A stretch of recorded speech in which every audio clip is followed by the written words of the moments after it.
Declaring the American people have waited long enough. President Biden delivered a forceful speech in Atlanta Tuesday, calling for the Senate to change the filibuster rule in order to pass two voting rights bills that are awaiting a vote in that chamber. Georgia, a highly contested state in the 2020 election, passed a controversial Republican-led voting bill of its own last year, a reaction by the GOP that the president referred to as the undemocratic way. Joining us now is Georgia Lieutenant Governor Geoff Duncan. Welcome to GMA3, Lieutenant Governor, and I want to know what you made of President Biden's speech in your home state. Well, unfortunately, it sounded a lot like we heard in previous news cycles. He's using Georgia as a shiny object to distract from the realities that are back home in Washington, D.C. and across the country. I don't necessarily think we have a voting problem here in Georgia. We had 1 million more people vote in the last election, and I'm one of those Republicans that think we ran the safest, most legal election and certainly most scrutinized election in our state's history. You said safest and most legal, but at the same time, I want to make sure I understand your position here on the SB 202 there in your state. This the bill that, of course, many critics and the president have attacked as restricting and called it voter suppression even. You initially, you boycotted when that debate was going on. You had a lot of problems with that bill. You later said, you know, it came out to be a little better than the previous version. So as you sit here today, are you in support of and think that bill should be in place as it is and is helping you in your state that you already say, you know, you had a safe and fair election? Well, I appreciate you highlighting my opposition to the early versions of the bill, because there was a number of measures like the elimination of Sunday voting, the elimination of no excuse absentee ballots, which I thought were just critical mistakes, and certainly proud to see those elements taken out. We actually passed a number of bipartisan election reform ideas in the Senate that I was proud to lead. The final version of SB 202 was a number of bipartisan ideas that were incorporated in there. A handful of ideas I wasn't very excited about: the elimination of food and water in line, some other things that I thought were a bad narrative.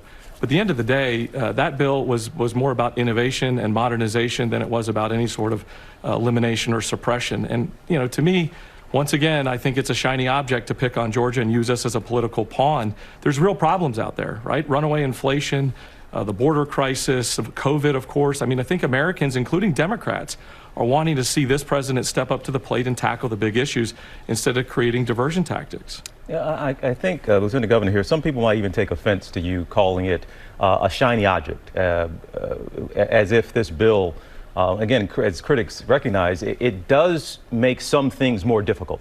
People who voted in this last election that you said was fair are going to have a more difficult time. And you mentioned ballot boxes, and there are some counties that had plenty of ballot boxes in different spots that people could drop off their ballots.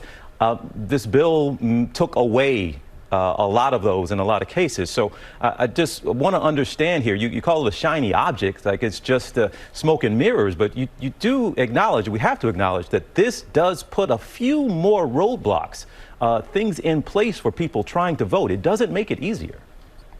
Well, I think it's important to recognize, actually, before this bill, there was no codification in the law to provide for those ballot boxes. It was a temporary fix as a reaction to the COVID and obviously the quarantine process.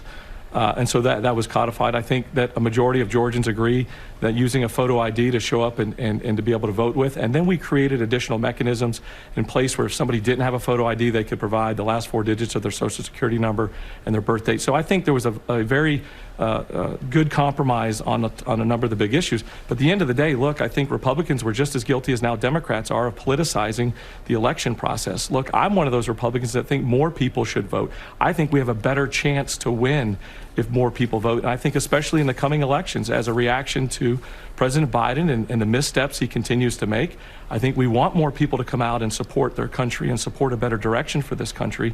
And that's really what GOP 2.0 is all about, is putting our policies on display for America again. Instead of these short-term sugar-high tweets and these 10-second sound bites that are just shallow and void of leadership, I think there's an opportunity for the Republican Party to hit the reset button and go capture the attention of America and lead us into the next generation. That's the opportunity in front of us. And if we want to talk about previous elections, we're going to keep missing the layup and not have a chance to lead the Senate, the House, and the White House. Georgia Lieutenant Governor Geoff Duncan, I also just want to make sure you want to say go Dogs, too, because I understand your son is currently at the University of Georgia or went to Georgia. So my oldest son, Parker, is a sophomore at the University of Georgia, but my wife and I both went to Georgia Tech, but we couldn't be any prouder of the national championship Bulldogs. So, all right, so good. Excited to watch the game. All right, go Dogs. Thank you so much. We appreciate your time today, Lieutenant Governor. Well, hey there, GMA fans. Robin Roberts here. Thanks for checking out our YouTube channel. Lots of great stuff here. So go on, click the subscribe button right over here to get more of awesome videos and content from GMA every day, anytime. We thank you for watching, and we'll see you in the morning on GMA.